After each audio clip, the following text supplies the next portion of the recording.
Student Athletic Development at the University of Georgia.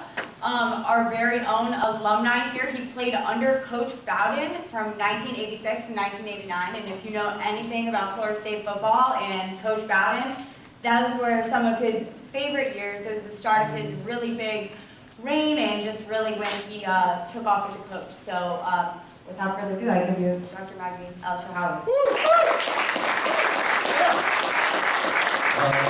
I don't know if I deserve any claps yet. One, I know it's been a long day. You guys just came off lunch. I also know I'm not the smartest person in the room, but I'm smart enough to know that no one wants to see me lecture for an hour here straight. I hope that it's going to be interactive as much as possible. My goal is really to share a little bit about my background, how I got to where I got, what I do, and some advice for you who are aspiring career professionals in athletic administration. As you already heard, I played football here back in the late 80s. I was a, I would call it average student athlete here. You're All-American at Sarasota High School. So don't be bashful. No. He was. Deion Sanders. All right. You guys know that this is the most energetic guy that I've ever met. Dr. Pappas was my graduate assistant many years ago, and I don't know if anyone can surpass his energy. I'll probably drop some Jason Pappas stories along the way. Don't do yourself, Mac. No. You guys ever seen him do a toe touch? No, stop. I just told you not to say anything. They know I have no clue what that means. All right. But I would say that one of the most passionate human beings I know, and he truly cares about you as individuals and you as people developing and moving on with your career. I know that doing this is something that he's very passionate about because he wants to see the individuals in the sport management program succeed. He's very proud of this program, and so when he asked me to do this, I was like, okay, you sure you want me to come down here? He thought I had some nuggets to share, and I said, of course, mainly for Jason, and really for my love of Florida State. I grew up in Sarasota, Florida. Anyone from Sarasota here? Okay, for you, high school? Sarasota High. Okay, Sailors, yeah. I'm alum, so Yes, sir. good to know.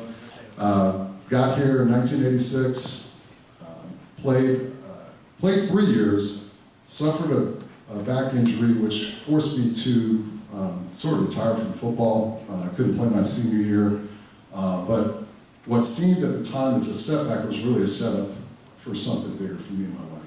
Like I said, I was fortunate enough to play, get in some games, and do okay here during a time where we had a lot of success. But at the end of the day, I wasn't an NFL player, and I knew that. But what I got from the experience was the ability to stay on, help out with the athletic departments on scholarships. At the time, they would make you work in the program to stay on scholarship when you can't play. So I did that for my senior, which is my 4th year, and I kind of, I'll admit this now, milked the system. So I graduated in 4 years, but I decided to stay another year and double major and get another degree and get that paid for as well. That is something that people like me right now in my role do not let student athletes do. They're like, hey, we're gonna pay for 1 degree, as soon as you're done, you're off our paycheck.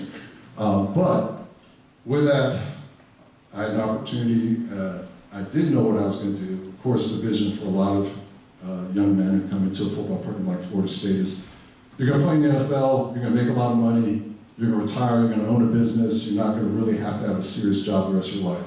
And that's faulty thinking, but when you're 18 years old, that's your vision for your life. So, couldn't play football, not sure what I was going to do, but being in the athletic department allowed me to see that there's an opportunity to have a career in athletics. So through working, being able to stay connected with individuals who cared about seeing me succeed, I was able to really start out as a volunteer in our athletic compliance office. My former academic advisor wound up being the director of compliance here. That was at the time where compliance really sort of started across the country. They didn't have compliance offices really prior to me arriving in college, but in the late 80s, early 90s, the birth of NCAA compliance in the athletic department started. So I started as a volunteer. And what happened is I got into a grad program, was volunteering, and I looked at it like a full-time job. So when I was in class, I would just show up there and I'd work, I'd do whatever they asked me to do. I did grunt work. I wasn't above anything because I realized, hey, you know, I grew up, my parents were from, my dad was from Egypt, my mom was from Yugoslavia. They had a lot of old school values about work, and they always told you, you know, you got to earn your way, you have to pay your dues. And so I grew up with that mindset that like nothing's given to you. So I just volunteered. I'd show up, and one day, probably a month into it, Brian Mand, he's passed away a few years ago, but he came to me and said, you know, I feel guilty. Like, you're showing up every day, you're working like this is your job, so you decided to start paying me. And I was like, okay, really, I appreciate it. I saw this as really the opportunity to come in and volunteer every day as an opportunity for me to build a resume. That's how I looked at it, but to get paid for it was a plus. I still didn't know what aspect of athletics I wanted to get into, but after probably about a year later, when I finished my master's program, a job came open in the athletic department for academic counselor for student athletes. I didn't see myself coming in as being an academic counselor. That really wasn't something that interested me, but it was a full-time job. So I took it, and I quickly realized, wow, this is something that I had no idea at first what it took to be on the other side and to support young people succeed. It was really a gratifying feeling to say, hey, you know, I'm working with young men. At the time I was working with football student athletes, and being part of seeing their success is something I found intrinsically rewarding. So I stayed on. I decided to start my PhD program here at Florida State University. And I wound up working for about 5.5 years, finished my doctorate in 1999. And then an opportunity was presented to me to go to Michigan State University as their Senior Associate Director of Academic Support Services up there in East Lansing. Again, my vision for my life was not to leave the state of Florida. I did not necessarily want to move to Michigan, but it was an opportunity professionally. So I took it. I got there in January 2000, about a week. I left a week after Florida State won a national championship, and finished up, went to East Lansing, and I quickly realized why I didn't want to live in Michigan. First day there, snowstorm. I'm walking out to work, and I slip outside on a car. Who's from up north? You know what I'm talking about? What am I talking about? What did I slip on? Black ice. I know what black ice is, right? So I walk out, I slip. I'm in a suit, all dirty, all back. I have to go back inside. I'm basically almost late for my first day of work, and shared the story there with them. But even though I didn't necessarily have a vision for myself living in Michigan, it was the best thing that happened that I could say I did, because I learned from a great mentor, Dr. Roger Gruders, who fortunately, 4 months into my stay, he wanted to get recruited by the University of Southern California to be their Associate Athletic Director for Academic Services and Student Performance. And he offered me the opportunity to go with him. I said, yeah, sure, 75 and sunny, 12 months a year, I'll take it. So, summer 2000, I'm in Los Angeles. I'm working at the University of Southern California. I have the same, essentially, role as I had at Michigan State, working primarily with football student athletes there, but also in leadership capacity and academic support services. After a year, Dr. Gruders winds up taking a job at LSU. He offers me an opportunity to go to Baton Rouge, Louisiana, and at the time I'm thinking, well, I kind of like living here. At the time, I wasn't sure what was going to happen, but fortunately, the athletic director at the University of Southern California approached me about taking his role there. So, being 32 at the time, I was a little like, I'm not ready for all this, but I figured, hey, this is not an opportunity I can pass up. So, took the role. First couple years there, I was primarily focused on leading their academic services and personal development, life skills programming. Had a staff that, at the time I started, was a staff of 12. Over the time that I was there, it grew to a staff of 20. We were able to build, implement a lot of programs. In 2006, hired Jason Pappas to come over there as an associate director, really be my number 2 over there in a similar capacity that I had when I went to Michigan State. I recruited Jason because I knew of his passion and how much he cared.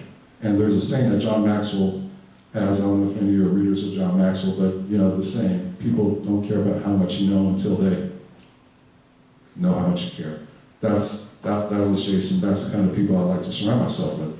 So he got there, and I just wanted a sidebar to share a Jason Pappas story because I had him work with football and baseball, and we had him get up in front of the baseball team first meeting, and Jason's basically like, hey, you guys gonna do this, you guys gonna do that, we're gonna do this, we're gonna have fun. He's like clapping, he's looking around. The head coach looks at me kind of like one of these, what the hell did I get myself into? And all he said to me is, as he's talking, he's yelling, he's like, that guy really drinks a lot of coffee, doesn't he?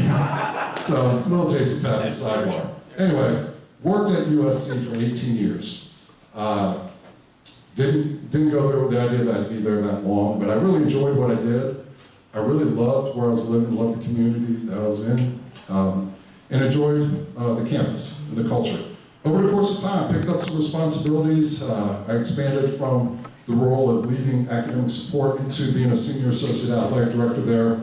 Wound up picking sports supervision, wound up getting some development opportunities and fundraising, and really enjoyed what I did. And then in 2018, there was an opportunity to come to the University of Georgia. And Jason knows this. I love LA. I love living there. But at that time, having a young family, I realized that where do I want to raise my kids? What else do I have to do professionally? Is this all there is? I could stay here and be happy and keep doing what I'm doing, or I could get out of my comfort zone and take a job that, albeit similar, allows me to stretch outside my comfort zone and take on some different responsibilities at the University of Georgia. Prayed on it, and I will share that I'm a Christian. As a person of faith, I feel like God leads you to where you're supposed to be at all times.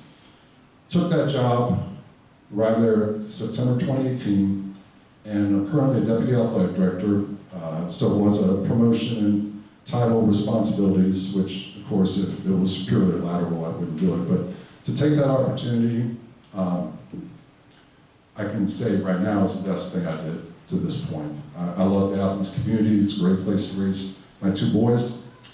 Having oversight over all the student athlete wellness and performance units. So what I do is I oversee the directors of sports nutrition, sports medicine, strength and conditioning for Olympic sports, mental health and performance, academic support, and personal development programs, plus I also serve as the sport administrator for the baseball and track and field programs. So that's my current role and what I do.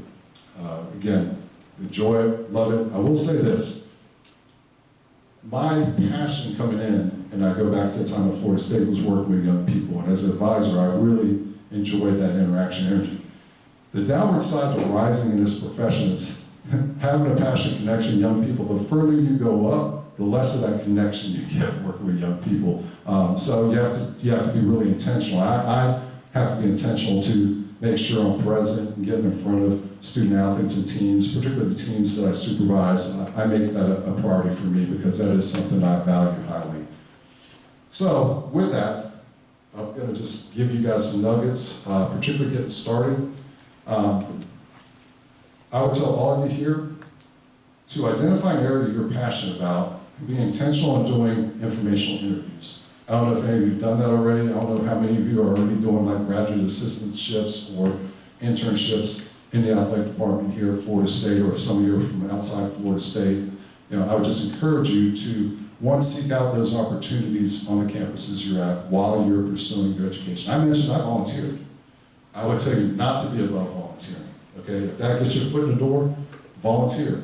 If there's not volunteer opportunities, try to seek out as many people as you can to do informational interviews with, because that will give you an opportunity to, one, find out more about what people's roles are, what they're doing, and maybe solidify if this is what you're interested in, but it also can give you an opportunity to find out, hey, how can I get some of these internship or volunteer opportunities? That's something I would tell you all to do. In that same time, don't limit your informational interview targets to people like me, athletic directors. I would tell you that's good, but who you really should be seeking out are the people right there that are in the jobs that you're more likely to be getting in the next couple of years. That's who you really need to be targeting. It's like, okay, if academic advising is what you're interested in, don't go to the director unit right away. I would try to talk to the counselors.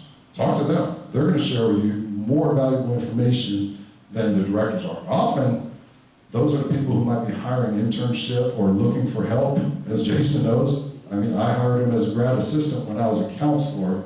The directors usually don't do that. So that's just something I think it's important for you to know. It's great to talk to associate ADs, but find the people in the trenches, because those are the people who could probably help you more than anything else. Identify mentors. Find people in the athletic department that could serve as mentors. If anything else, just, hey, can I pick your brain from time to time about it? Find people that you can develop authentic relationships with. The worst thing young people can do, and I see it happen all the time, is you go to conferences, you meet someone, you get a card, you interact with them at conferences, all of a sudden you say, this is the reference on my resume. There is no one who will serve as a good reference for you who you've never worked for. Or who can't tell you anything about you. Hey, partying with someone at a conference, that's nice. They say, hey, that's a good guy, I had a good time with him, but they cannot serve as a reference. And people make that mistake all the time. They try to meet as many people as they can and then think that person's going to help them find a job. I can tell you, I can't advocate for someone I really don't know what they do at work. I can't. That's the reality. But what I can do is be a good resource for them and give them advice. That's what you should be looking for, is developing mentors in the profession. Go to conferences. I would tell them, go to conferences, meet people, talk to people, develop a network for yourself. And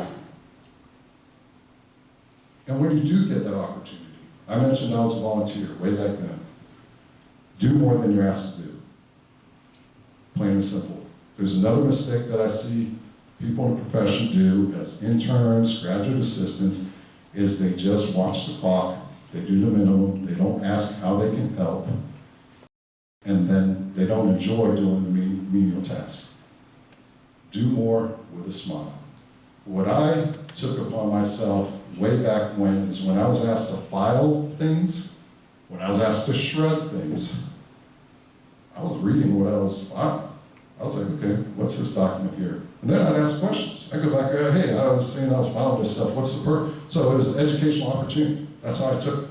It's an educational opportunity. Every grunt work type thing is an educational opportunity for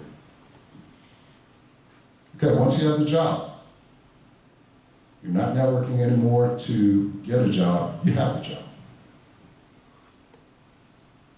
A big mistake I see people do more and more in this profession is someone gets a job, but they really don't want to do the job they're asked to do. They want to rise and do the job that someone else has, and they want to rise too fast by asking for all these other tasks that aren't on their job description. Best thing you can do when you're hired for a certain job, it's in your job description, is do that job well. Do that job the best you can. And if you have aspirations to grow, when you do that job well, and you do more than you're asked to do, then be transparent with your immediate supervisor to talk about your interests, because that supervisor's going to know, are you ready to take on more? They'll give you those opportunities. But when you're sitting there trying to do other people's jobs and do things that aren't really in your wheelhouse or getting outside your lane, one, that's going to turn off people in your department, that's going to have the director go, why is this person not doing what I asked them to do? And it's probably going to hinder your growth. When you're looking at jobs, consider the following. These are all important. Consider, who am I working for? What are their core values? What's the office culture like? Is this a place, a community that I enjoy living in? How will this position help me 5 years from now? And when you're going through the process, I listed 5 things. When you go through the process, ask a lot of questions, because the worst thing you can do is look at a job just for the salary and say, okay, I'm making X dollars here, but I'll make 10,000 more in this other job. That may be true, but the experiences and the responsibilities in that job may not help you grow. Where the job you're currently in may be better suited for helping you grow, maybe not right now, but 2 years from now, to get a job that doubles you in salary.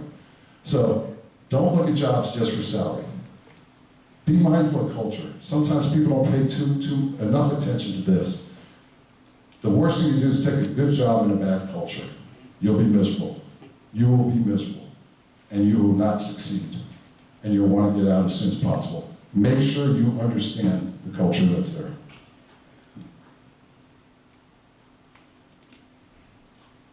I talked about salary. To me, opportunities and tasks in your job description, even titles, are more important than salary. I know we get hung up. Well, believe me, I understand. I deal with staff all the time. People get hung up on salary. The most important thing is what's on your professional plate and how that can help you grow. Because the salary will come. I remember having I had a conversation with one of our staff members. I won't say the name, but he was really, this is at USC, he was really stuck on the salary he had and upset that a person he had worked with a few years ago when he was a GA, got a job at UCLA and had, I think, a $15,000 higher salary than he had. And I said, okay, what's his job description? What's he doing? And he told me the job. And he was really having a hard time about it. And I said, I promise you, 2 years from now, you're going to be in a much better place than that person's going to be. And sure enough, in 2 years, he wound up getting a job, helped him. He's now an associate athletic director at another Power 5 institution, and he's doing well. And he always comes back and goes, you're right. You're right. So always keep that in mind. It's not necessarily about pay, it's about the opportunities that can help you grow. Always think long-term, not short-term. That's the big thing when it comes to that. If you really want to grow and ultimately be an athletic director, here's what I would tell you. And I talked about this. Get outside your comfort zone. Stretch yourself, okay? Take on things that you're not comfortable doing if you're asked to do it. I would tell people this. I stayed in one place for 18 years, and I loved it, and I have no regrets. But I wouldn't advise people, if you really want to grow, to stay at one place for 18 years. I think the best way to grow, spend 3 or 4 years at some place, and then be intentional looking for another position somewhere else. Maybe spend 3 or 4 years there, and keep taking new opportunities. Because every place you go, even if it's the same job, you'll learn a different system and a different way of doing things. So you grow just by that. You'll also get other experiences that help broaden your toolkit. You'll also expand your network. So, say you're at USC for 3 or 4 years. Well, you got a great network that can advocate for you at USC. You go to Oklahoma. Now you got a network in Oklahoma. Now you go to Florida State. You got a network here. And every step, you should be rising along the way, at the same time building a bigger network who can truly talk about what you do. Because if you stay at USC for 18 years, you won't have the USC network. The other people that you know are just people you know at conferences. And again, those people can't talk about what you do. The other thing I would say is the landscape of college athletics is changing faster than it's ever changed. I'm looking at it, and I've been doing this now for 30 plus years, from the time I was a student athlete. And it's never changed more dramatically than it has in the last couple of years. And so what I would tell all of you to do is really stay current, read up, understand what's going on with NIL, that name, image, and likeness. That's a huge game changer right now. Understand what's going on with conference revenue distribution, TV deals, the conference landscape. Understand, I would say this, and this is important too, champion diversity, equity, inclusion. I think that's really important for us to be able to truly champion the values there for that. And also, if you're part of a silo, I would encourage you to make sure you are associating yourself with a broad, diverse group of individuals. That will help you as well in this profession. Experiences I believe Navy should have. Getting some external experiences. Fundraising, revenue generation, that's what a lot of college presidents are looking for. So somehow, along the way, once you master your job and you do it well, I think there's opportunity, if you're an internal person, to ask for some external experiences, because any athletic director who values you as an employee will want to help you grow. So trying to find a way to get some external experiences if you're an internal person is very helpful. I'd also tell anyone who's external to make sure you try to find some internal experiences. No really good athletic director is going to succeed if they don't have a balance of both. If you hire someone as an AD who's just a revenue generation, external person, they're great in the podium, they're great on the mic, but they don't know how to manage crisis situations, they don't know how to manage staff, they don't know how to deal with internal culture issues, they're going to fail. At the same time, if you have someone who's great at all the internal pieces, but can't help you advance on the revenue generation side, on the fundraising development side, in this day and age, you're going to fail. So yeah, you have to have a balance of both experiences, but I tell you, once you get to the chair, you really have to surround yourself with people who are better than you in a lot of different areas so that they can help you out in the areas that your weaknesses are. At the end of the day too, and I've come to tell myself this, not everyone's meant to be an athletic director. Many people here in this room, that might be your goal, but it's not meant to be for everybody. Personally, I've changed the way I look at it. That was certainly my career goal when I first got in it, and I was a finalist back in 2017 for a couple AD jobs that came down to me and another person. I look back now and say that was probably the best thing that happened not getting those positions because I'm able to do what I really like, and that's to be in a number 2 capacity, supporting someone who's getting the bullets fired at them every day. You know, so keep in mind, you know, it's not always, I mean, the pay's great, but it comes with a lot of things that you have to be ready for. To me, to reach your ceiling is the ultimate goal for everyone. Wherever that ceiling takes you, to work to reach that ceiling. And I will tell you, these are things that I wrote that I thought were really critical for that. Bring positive energy every day. That's the single most important thing I see is positive energy. Be the kind of person other people like to be around, not the person who's like, okay, this person's walking in my office again, I don't want to hear all this stuff, all the complaining, all the bitching, all the griping. No one wants that. Bring positive energy. Bring solutions, don't bring problems. Show your passion. Serve and make other people better. And I talk about core values, you know, for me, service as a Christian, that's certainly one that's a core value. Loyalty is a core value. Gratitude is a core value. I have the 3 I's, integrity, inclusivity, and innovation are just to share my core values. But serving and making other people better is something I firmly believe in. Like a great athlete, they always talk about the greatest athletes are those who make them around them better. That's the key to our profession here, to hit your ceiling. Commit to your organization's success, and that goes to loyalty to me. Think we, not me. You mentioned integrity. Student athlete first mentality to me is, if we're in college athletics, every decision should be made with how does this affect our student athletes first and foremost. Then how does it affect our staff? Secondly. Have a growth mindset. Be open to others' ideas. This is how we always, that's the worst thing I hear. This is how we always did it. This is how we always did it. You get stuck in mediocrity if you don't have a growth mindset. The last 2 things I would say is know everyone in your organization that you're working with, no matter where you are, whether it's the janitor, whether it's the AD, and everyone in between. You're not above anyone. Know everyone. You see people, say hi, show a genuine concern for how they're doing. Because if you treat people well on your way up, they will also remember you as they're rising on your way down. And there's people who might be interns when you're at a certain assistant AD position who in 5 years will be an AD and you may need a job from them. Always keep that in mind. There are people that are going to pass you at some point, someday. That's it in terms of advice. I'm going to turn it over to the group for questions. Yeah.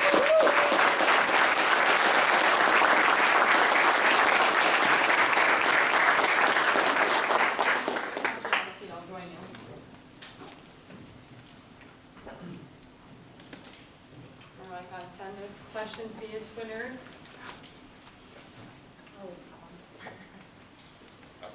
It's pretty loud. We're working.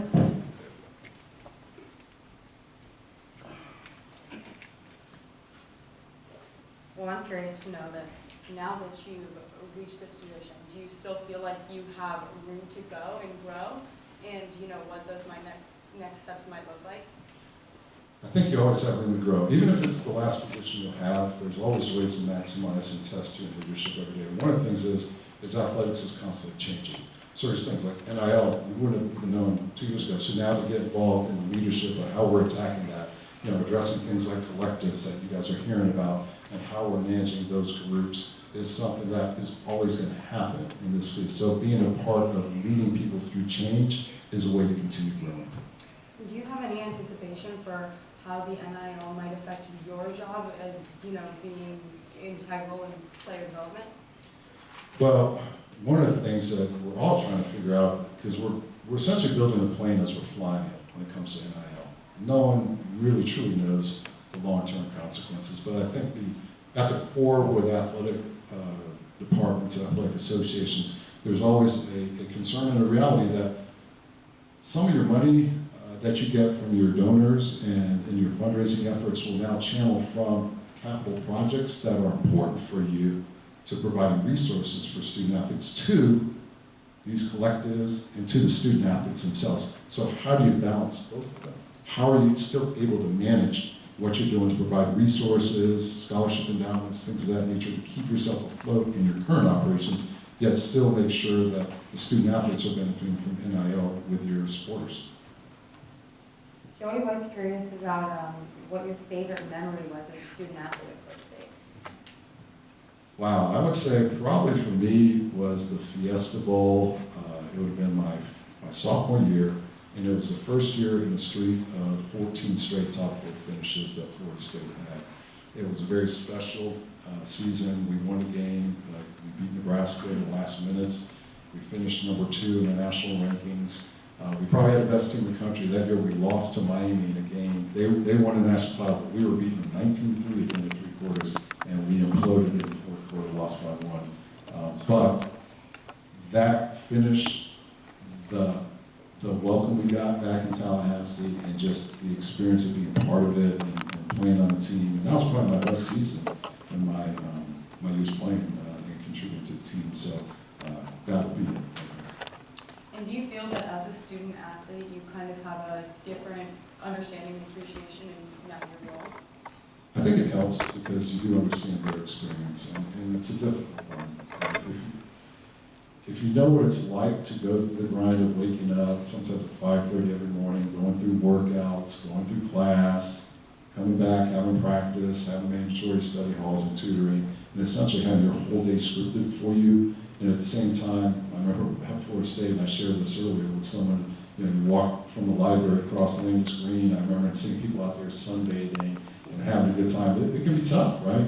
But I do think that really, the knowledge of what the student athlete has to go through, and knowing that when you speak to student athletes, sharing how much that benefits them. This is why I think student athletes are really great candidates for jobs post-graduation, because I think the structure, being part of a team, going through adversity, being able to have someone yell at you and get in your face and still being able to respond, except handle defeat as well as handle success are all great values that carry over to workplace success, I think. And Naaman Smith is wondering how you find that you best prepare student athletes for the real road after college athletics. I think number one is making sure they understand how those things I just said do prepare for them, but also creating networking opportunities for them to make sure they meet people in different fields, having them think about I know when I got to college, I wasn't thinking about 4 years from now, 5 years from now, I was thinking about tonight and the weekend. And I think having them see the bigger picture, even if you play, and I'll use football as an example here, even if you make it to the NFL is really not a career. Most people are done by the mid-20s. Anything you do with your body is not something you can do as a career. It's a well-paid temporary job. We tell them that. It's a well-paid temporary job. But at some point, you have to transition. Even if you make enough money where you don't have to work, you are not going to feel good about yourself if you can't have some meaningful contributions for society for the rest of your life. And so being very honest and transparent when you're speaking to student athletes about that and having them prepare, do career fairs, do a lot of career development programming is really important for them. And Connor's wondering wondering if you manage the student athletes differently according to their sport. I think sports have their own cultures, so yes and no. I think there's a certain way of approaching all student athletes in terms of providing support and resources that are the same, but then there's a certain reality about how you program things like career that might be different for football than it could be for a non-revenue sport. And kind of going back to what you said about working internally as well as externally, Isaac Ray's wondering, what do you think the best ways to connect with people both internally and externally, regardless of what position you're in athletics? Get to know the other side. I think that's it. If you're working in a department, you're in internal operations, it's to spend time with the external folks and vice versa. Armando is curious of what are the biggest challenges in your current position and what are your biggest challenges when working with student athletes? I would say in today's work climate, the biggest challenge is being able to manage everything that's coming at you. It wasn't like when I first started, we didn't have social media.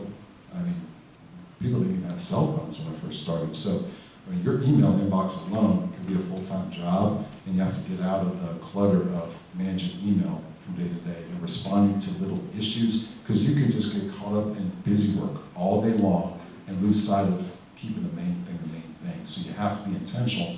Sometimes putting things off or not responding to certain things and focusing on what's the main thing and seeing big picture and saying get caught up in the little tedious things. That's the big thing. Now to your part about student athletes, I'd say mental health is the biggest thing right now, and providing resources and being proactive, providing toolkits for them to better self-manage themselves moving forward and showing genuine care for them, because that's a big piece right now we see. And in respect to, bringing on interns and bringing in new people into your department, what do you look for in those applicants? A lot of stuff I talked about, really. I want someone to tell me what the character of the individual is. Are they really going to be a grinder? Are they going to work hard? Are they loyal? How do they get along with others in the office? Well, I know you guys have got more questions than that, but these are all I've got here. But we do have 15 more minutes, so if you guys have any more questions. It's actually good. From your experience working in the past, working more closely with student athletes in a counselor position, can you think of one challenging situation in terms of trying to work around with the eligibility aspect of it? We need to get this guy, and the pressure that comes from coaches. I think a lot of people that work in the academic side can relate to this. Sometimes in a situation where you might care more than the student cares about, and they just think it's going to happen. And trying to reach a student who may seemingly seem unreachable. And what I would challenge everyone to understand is that there's a lot of times where a student may seem to have an attitude or may seem to have a negative thought, but there's a reason for that. And a lot of it is psychological. We don't know what battles some people might be having in their head, what's going on with their family situation, or even their academic identity and self-esteem. So we have to be mindful of really trying to reach them through counseling, and also get to understand where they're at. Because for a lot of people, I would look at a lot of people in this room and say, okay, if you had to wrestle some 300-pound man that's super strong every day for an hour to keep your job, you're probably going to find a way to avoid that hour of your day and not want to do it. That 300-pound monster is what some kids see academics as, and so they avoid it because they don't have the self-esteem to do it, and so you have to work around the mental thing by instilling cognitive skills and building up their self-esteem so they do see an opportunity to have success. It takes a lot of patience and a lot of work, and sometimes it takes longer for some than others. Thank you. Naaman? Naaman Smith, junior sports marketing student. Question, who is an individual that has had a big impact on your life, or someone who you look up to a lot? I would say there's a few. I mentioned Dr. Roger Gruers, who was a great career mentor for me. He actually started at Florida State, so I actually worked for him at 3 different institutions. He was at Florida State, he went to Michigan State. I stayed here for a few years behind, and then when he offered me the position at Michigan State, I came with him, then went to Southern California. So obviously, I owe a lot to him. I think of Brian Nand, who gave me my first start here. I think I shared this with Scott Gines out there earlier, that Coach Billy Sexton, who recruited me out of Sarasota, if I don't make the decision or get offered a scholarship to come to Florida State, my whole life is different. So I have to recognize him. Then I think of coaches that I learned a lot from along the way. And I have to say, Bobby Bowden, obviously, he taught you how to win with grace, class, dignity. He taught a lot. You know, he talked to us. I'm going to share some stories here, and I don't know where we're at time, and I might get long-winded. But I remember him really talking to us about our character a lot more than football. He would sit there, and I remember the lessons. He would sit down before practice and talk to us about, you know, what we do on the weekends and how to conduct ourselves. Even some of our conduct in the games. You know, there's times where I think after a game we made us celebrate. I remember beating Clemson one time, and the way we celebrated in front of their fans we might have took it too far, and we got a big lecture about that. And I thought that here's a person and he talked about our spiritual side. Here's a person that's invested in our future more than us being players. I really respected him. Then I think about a coach like Pete Carroll, who had his own style at USC. He was very much a guy who led by enthusiasm, and he was out there, and he always had this positive mental outlook. He always said that, I'll never forget this, his life motto was, I believe something good is always about to happen. No matter how bad things might, I live life like something good is about to happen just around the corner. So I think about that, and there's a number of great professional mentors, ADs that I worked for that I think really helped out along the way. Good. John Sawyer. With the sport industry, I know it's a very secular industry. How do you allow your faith to play an important role with your professional, not just your life yourself? Simple, not to be embarrassed about it. Don't hide it.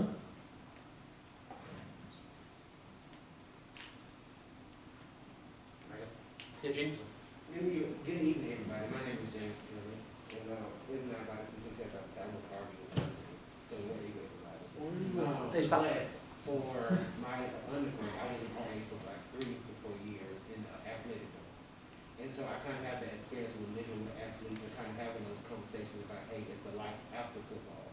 And so you in this, role, how did you navigate those conversations? It's like, hey, the NFL might not be, the thing to always focus on, because we all, high school football, college football, NFL.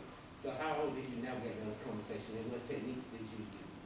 Yeah, in football specifically, one of the things I learned, and I have to give Gene Boyd credit for this, he was my counterpart at the Arizona State University, and we were talking one time at the Pac-12 Summit, and he talked about having people talk to his student athletes, and one of the things they talked about is we don't bring back the former NFL All-Pro or the current NFL Pro to talk to our student athletes. We find a former student athlete who's now the doctor, the lawyer, or the successful person outside of sports, because that's what these people need to see. That's who our student athletes need to see and hear their story.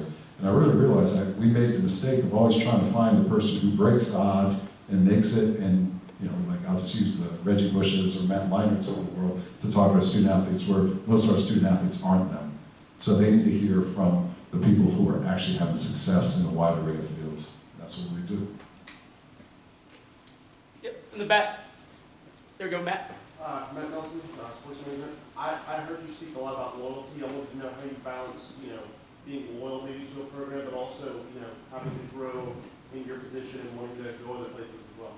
I think, and I encourage this with people who report on my tree. It's great to look for other opportunities. There's nothing wrong with that. It's, be transparent about it. Talk. Everyone understands that this isn't necessarily where someone's going to stay for life when they take a job. Now, as an employer, you don't want to hire someone and 4 months later they're looking for another job. But there's a natural lifespan that people have before they're itched to take on something new. So wherever that is, just be transparent about it. And I think your person, the best thing to do is when you talk about it, that immediate supervisor can help you along the way. If they truly care about you. That's how I look at it. Like, I hate to lose good people, but I would never want someone holding me back. Peyton Eagle, from the Sports Management Department. I sent a question on Twitter. I'll read it. Sorry. I'll read it. So, being the Deputy Athletic Director, Was there any year that you can remember where the budget was tight either money or time-wise? And if so, how did you manage the situation in your position? And how did you learn from that? Well, we recently went through mission critical spending when the pandemic hit because of all the uncertainties that were going on. We weren't sure if football was going to take place in 2020, reduced crowds if it was. So we all across the country had to tighten up our budgets, and our charge as an association saying, okay, let's focus on what we absolutely have to do from a spending standpoint rather than looking at luxuries and things that we maybe can get away with not spending. And we did it with a mindset at Georgia where we're not going to furlough anybody, we're not going to lay anyone off, we were fortunate enough to be well positioned with reserves in our budget to withstand a potential devastating hit if you couldn't play football, where a lot of people couldn't. At the same time, we know that just because we're in that position doesn't mean we'd be good if everyone else couldn't, because if you don't have anyone left to play, then what good is it? So it's a mindset of understanding that we can cut back on luxuries and operate in a critical, mission critical spending mindset for a period of time until we get through all the uncertainties that the pandemic provided. Now I'll say, even though we're still in a pandemic, we've been able to now figure out how to navigate playing and seeing that we can still realize the revenues through having full stadiums and everything else that you get in college athletics. But there's still some uncertainties out there. Where are we going with NIL? Where are we going with pay for play? Where are we going? The Alston case now, we're having to come up with money to fund Alston, and even spectator viewing habits that may be changing in the future. So we always have to be prepared for the crisis, and we establish reserves where we're not just spending money that we have just to spend it. We're trying to invest for the future too. Session. Just had a question in terms of developing morale. So currently you're in a program that's in a successful position, so the morale might be high. But have you been in situations where the program's not doing so good on the field? So how hard is it to keep the morale of student athletes and the staff up off the field academically? And how have you found solutions for that? Yeah, that's a very good question, actually. Although I feel like I was fortunate to be around a lot of success during my career. I also remember during the 18 years at USC, a period where they got hit with probation. And that devastated that football program. And I still think it has its effect on that football program for the last decade. With a massive loss of scholarships, some people saw it as very unfair. I think the morale, from what I experienced, was more in the external side with our fans and supporters that were down. Internally, and Jason, I think you may have been there right as it happened, you got jobs to do. Kids still got their job to do, and the student athletes still go to school. And so once you realize that it doesn't change life, you just operate with like, hey, we're moving forward, and we're still doing what we have to do. Outside there might be a dark cloud over our program, but internally, it doesn't change what we're doing every day. And once you see that everyone kind of sees that, it really helps. Thank you. Any other questions? Anything? Dr. Magdi El Shahawy.